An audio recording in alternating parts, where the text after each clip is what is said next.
Olá, querida turma do segundo ano, tudo bem com vocês? Tô bem, vocês estão vendo, né? Estamos aí, tocando o barco.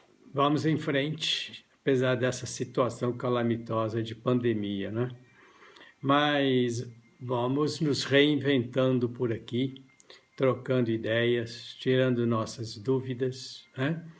Neste vídeo de hoje, nós entramos na apostila 7, é a unidade 13. Nós vamos dar uma olhada no movimento que sucedeu ao romantismo.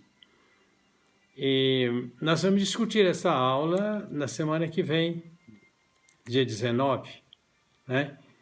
Naquele plantão de dúvidas, vai ter algumas tarefinhas para a gente fazer e a gente volta depois tirando as nossas dúvidas aí. Hoje eu faço uma apresentação geral e seguindo mais ou menos a apostila.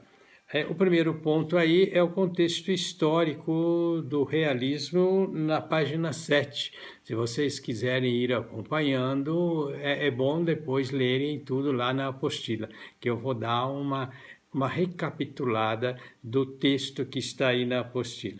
Bom, e se eu lhes perguntasse qual o antônimo de ideal, provavelmente vocês me diriam que o que se opõe ao ideal é o real. Isto mesmo.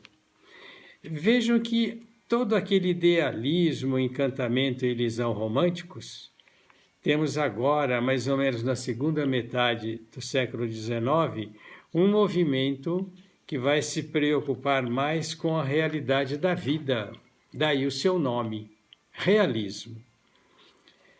A nova concepção literária agora estará baseada no compromisso de representar a vida como ela é, o real, não mais aquele ideal, aquela utopia romântica. A preocupação dos autores realistas é criar uma literatura que pudesse se aproximar de temas como desigualdade, vida urbana degradada, exploração do homem pelo homem e crítica àquela mesma burguesia que sustentava a literatura romântica.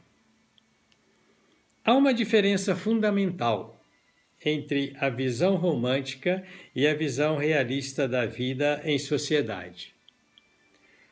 O romântico idealizava um outro mundo, utópico e inalcançável.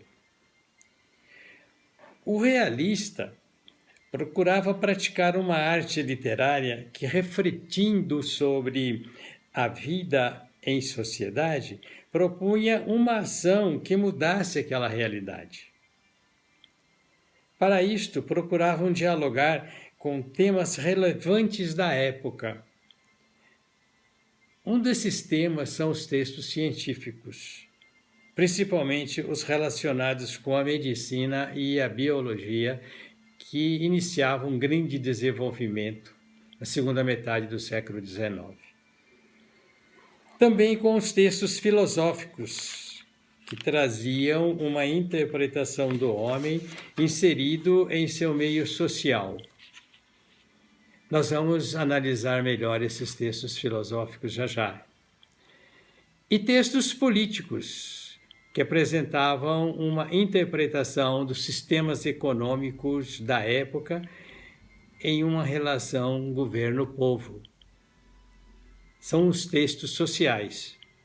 Vale lembrar a célebre obra econômica O Capital, publicada em 1867. Veja lá, bem na época do realismo. E de quem é essa obra? Karl Marx, que vai criar o marxismo, que influencia a política econômica no mundo de uma maneira ou de outra até hoje, né?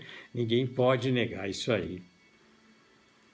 Bom, vamos voltar então agora para as três grandes vertentes filosóficas, tá certo? Que dominaram nessa época do realismo e continuaram dominando depois. A primeira vertente filosófica, o positivismo, criado por Auguste Comte, parte do princípio que o conhecimento científico seria a única forma de conhecimento verdadeiro. é o culto à ciência, ao mundo humano e ao materialismo, opondo-se frontalmente à metafísica e ao mundo espiritual. Aí conta toda aquela religiosidade romântica, portanto, né? Segundo o pensamento filosófico da época, o evolucionismo ou o darwinismo, movimento derivado das pesquisas científicas realizadas pelo célebre Charles Darwin. É dele a teoria da seleção natural e da adaptabilidade de qualquer espécie ao meio ambiente.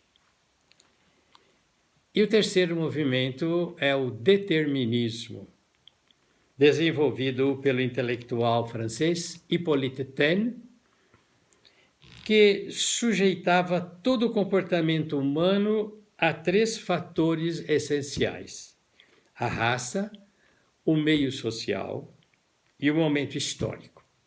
Esse determinismo aí a gente vai ver em mais detalhe no movimento posterior, mais dentro, uma evolução do realismo, que seria o naturalismo. Tá? Bom, então vamos falar agora, continuando dentro da apostila, página 8, do realismo na Europa. O marco do realismo na Europa é dado pela publicação de um romance que vai causar muita polêmica.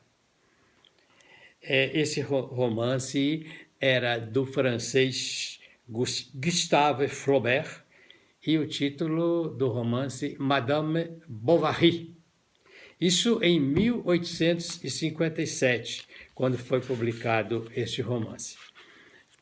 Uma revolução nos modos e nos costumes. Criou uma grande polêmica. Eu vou ler aqui para vocês, no box da apostila, na página 8 à direita, que diz assim: por causa da publicação do romance Madame Bovary, Gustave Flaubert foi perseguido pela justiça. Teve processo em cima do autor do romance. Por quê, hein? Vamos ver. Logo que surgiu essa obra, causou enorme interesse no público leitor. As autoridades, porém, acusavam o romance de ser um atentado à moralidade e à religião. Olha lá. Flaubert foi então indiciado, juntamente com Laurent Pichat, diretor da revista Revue de Paris, em que o texto foi publicado pela primeira vez na forma de episódios. São aqueles folhetins lá românticos, lembram? Também e lá na França também tinha esse costume, publicar romance em episódios, né? E publicava nessa revista aí.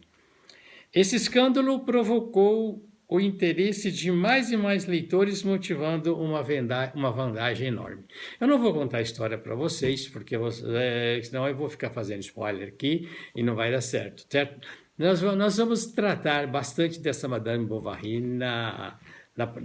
no plantão de dúvidas da semana que vem, tá bom? Tem um filme, Madame Bovary, tem um aí, eu assisti ano passado, é de 2014, mas se não me engano já tinha 2 versões anteriores. Eu vi na Netflix, não sei se está lá ainda, mas acho que no YouTube tem. Tem o filme da Madame Bovary, é uma história totalmente diferente dos moldes românticos, né? Causou uma polêmica enorme. Aliás, por falar em polêmica, a partir do realismo começam muitas polêmicas em literaturas, a gente vai acentuar isso. Antes era tudo mais ou menos tranquilo, não houve grandes polêmicas no romantismo, no arcadismo, no barroco, né? Não havia grandes polêmicas em termos literários, tá certo? Provocadas assim por obras que causam escândalos e tudo mais. Bom, mas vamos em frente.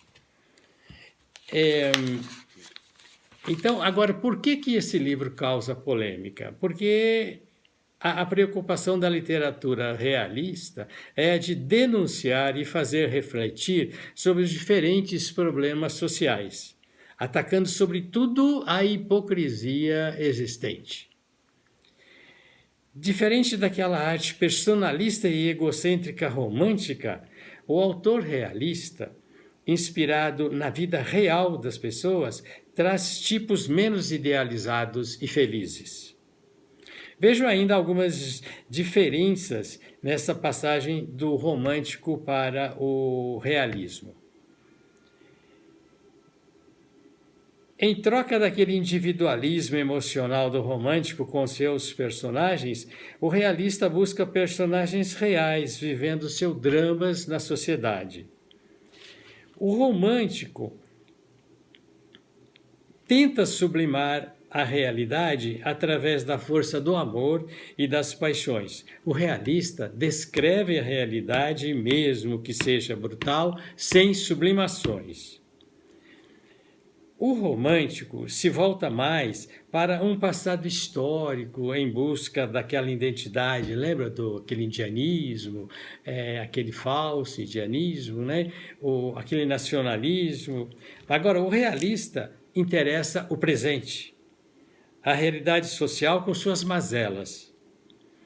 Por isso, seus temas incluem assuntos vulgares ou mesmo tabus, como adultério, exploração da miséria humana, com forte crítica à vida burguesa e às instituições ligadas à igreja.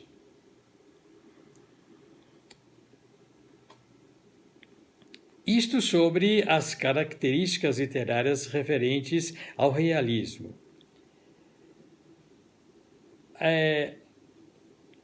Agora, na página 9 da apostila, há uma explicação sobre o realismo nas artes plásticas, a partir de um quadro do Daumier. Dê uma olhada lá e dá uma leitura. Eu não tenho muito o que explicar sobre isso lá da página 9.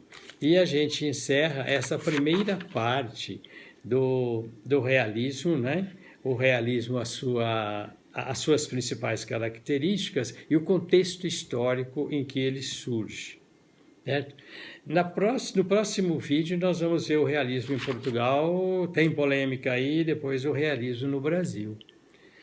Agora, atenção, para a próxima aula do dia 19, terça que vem, eu vou cobrar as 3 questões do ponto de partida da página 4 aí da apostila. Respondo aquelas 3 questões lá que a gente vai discutir depois no plantão de dúvidas.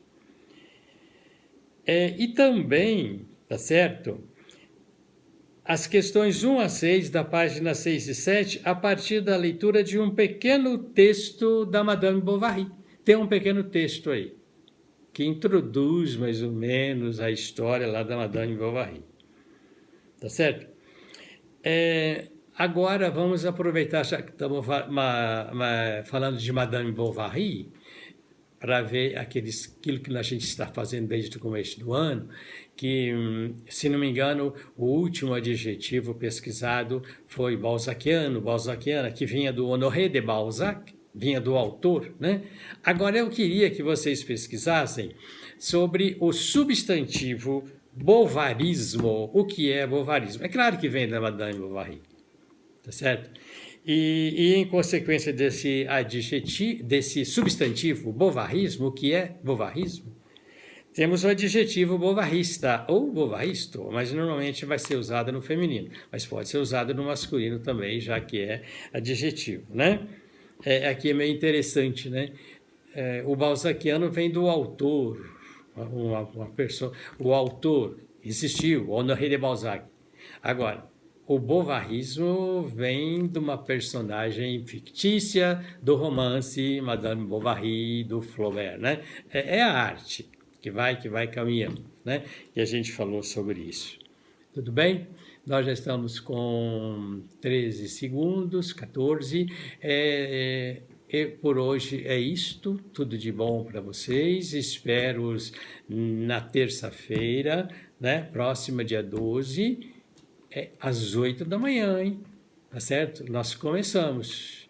Não se esqueçam que agora a gente está com mais exigência, temos que marcar presença mesmo, e tudo isso vai ser computado, porque lá para frente a gente não sabe o que vai acontecer, mas tudo isso que nós estamos fazendo a partir de agora está sendo mais rigidamente documentado do que foi antes dessas nossas férias aí, né?